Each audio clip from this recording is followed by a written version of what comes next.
When was the last time you stood in front of a mirror? Not to fix your appearance, but to truly ask yourself, am I living the life I truly want? Not the life others expect from you. Not the one that looks impressive from the outside, but the one that genuinely resonates with your soul.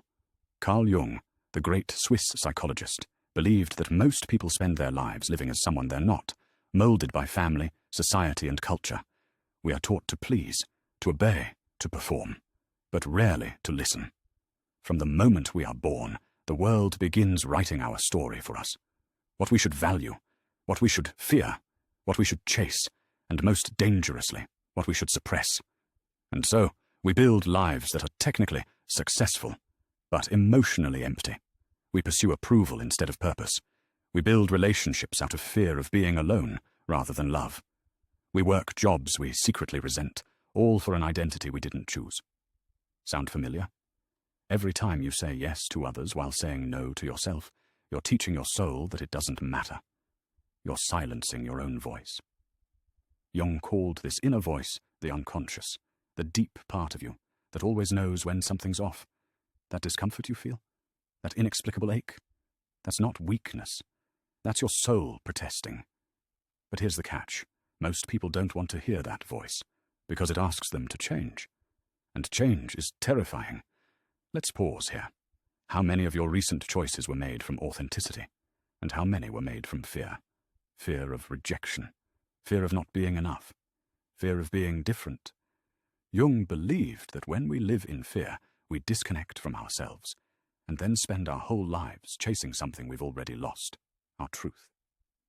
Choosing yourself is not a selfish act. It's not about abandoning others. It's about finally refusing to abandon yourself. You can't pour from an empty cup. You can't give your best to the world if you're constantly betraying who you are. And yet, many of us do it daily. We seek validation from others because we haven't learned to validate ourselves. We stay silent to keep the peace while a war rages inside us. We wear masks, smiling on the outside, dying on the inside. But here's the beautiful truth. The moment you decide to choose yourself, something incredible begins. The fog lifts, the anxiety softens, the world stops spinning, and finally, you breathe. Jung called this moment the beginning of individuation, the path to becoming who you were truly meant to be, not who the world told you to become. And that journey starts now. Here's the part no one warns you about. When you choose yourself, others might not applaud you. In fact, many will get uncomfortable, because your freedom threatens their illusion. We live in a world that celebrates conformity while pretending to praise authenticity. You'll be told, be yourself. But the moment you actually do it, they say, you've changed. You haven't changed. You've stopped performing. This is especially true for women. Ask any successful, self-possessed woman what happens when she stops asking for permission. The world doesn't say, wow, she's inspiring. The world says, she's too much, too loud, too ambitious, too independent, too unapologetic, because a woman who knows her worth is a woman who can't be controlled, and that terrifies people. They'd rather you be agreeable than assertive, attractive than intelligent, soft than sovereign.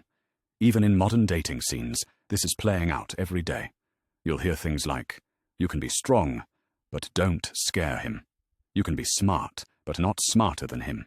You can be independent, but don't make him feel useless. This is emotional gymnastics. It's exhausting, and worst of all, it's a lie, because the unspoken message behind it is this. We want you to be powerful, but only if it makes us feel powerful too. Schopenhauer said something brutal but true. If a woman stops acting the way a man needs her to act, the man, raised on fantasies, will panic. He won't say, she's incredible. He'll say, she's difficult. Not because she's actually too much, but because he was never taught how to be with a woman who doesn't need him to be whole. Now here's the heartbreak.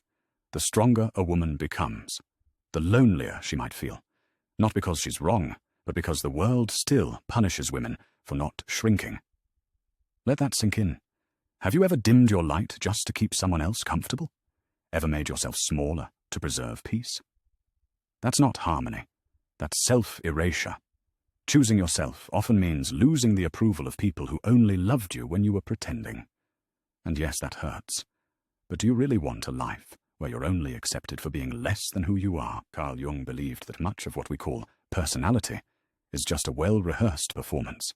You become who you had to be, not who you truly are, to survive, to be liked, to be safe. Maybe you learned early that being quiet got you love, or that being helpful made you feel seen, or that keeping the peace earned you approval. But here's the price. Every time you silenced your opinion to keep someone else comfortable, every time you played small so others wouldn't feel threatened, every time you smiled while your soul ached, you weren't being nice. You were abandoning yourself. This is what Jung called the persona, the mask you wear to function in society. It's useful, yes, but it's not the full truth, and the parts you had to hide to keep that mask intact. Jung called that the shadow. It's not evil. It's not something to suppress. It's the truth you buried to survive in a world that only liked a part of you. It holds your repressed anger, your ambition, your raw power, your sexuality, your sadness, your wildness. To choose yourself, you must meet that shadow. And no, it won't be pretty. It will shatter your illusions of being the good one, the nice one, the accommodating one. But it will give you something far more valuable, your wholeness.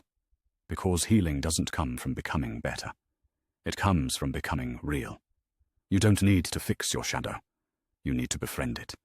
Because until you do, it will run your life from behind the curtain, sabotaging your relationships, your confidence, your choices. Think about it. Have you ever overreacted to someone, then realized later it wasn't really about them? That's your shadow. Ever secretly judged someone for something that deep down you were afraid of in yourself? That's your shadow. Ever felt drawn to someone who triggers you? Yep. Shadow again. Integrating your shadow doesn't make you perfect. It makes you whole. It means you stop outsourcing your worth. You stop begging for love. You stop needing everyone to like you. Because when you reclaim the parts of you that were exiled, you finally come home to yourself. Choosing yourself is not a one-time event. It's not a dramatic moment of rebellion or walking away. It's quiet. It's daily. It's how you respond when no one's watching. It's saying no when your body tightens at a yes. It's resting when your worth screams, be productive. It's walking away from a tension that costs you your peace. Carl Jung called this path individuation, the sacred process of becoming your whole self, not the self your parents wanted, not the self your culture rewarded, but the self that's been quietly knocking on your ribs for years. Most people never answer that knock, because it comes with loss. You might lose roles, you might lose relationships, you might lose the version of you that made others comfortable. But in that loss, you find your soul. You stop asking, who do they want me to be?